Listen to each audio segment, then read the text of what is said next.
My name is Brian Peterson-Roost, and I am the co-founder of Bees in the D. Bees in the D is a nonprofit that's based in Detroit.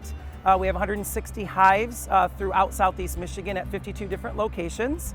We're up on rooftops, we're in urban gardens, we're at vacant lots, and our main mission is the education and conservation of honeybees.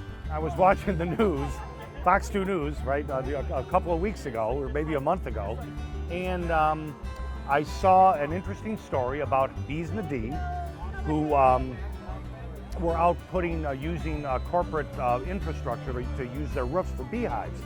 And I thought, oh my, okay, this sounds right up our alley, right? Mahindra CEO Rick Haas saw a piece on bees in the D, and he reached out to me. I work at Mahindra, and said, we want to do this at our company. And so tomorrow we're having about 10 hives put in right behind our building, and super excited about it.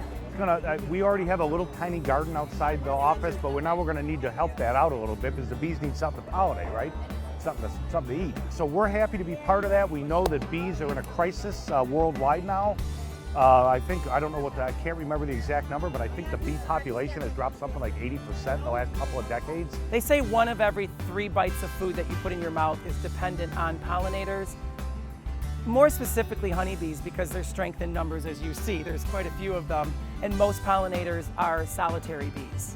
I've heard about a lot of things that Mahindra has done for the urban gardens, and so it's exciting to be now a part of that team. I personally, as an employee, couldn't be happier with the work that we've done and we continue to do in making a better Southeast Michigan and really a better world.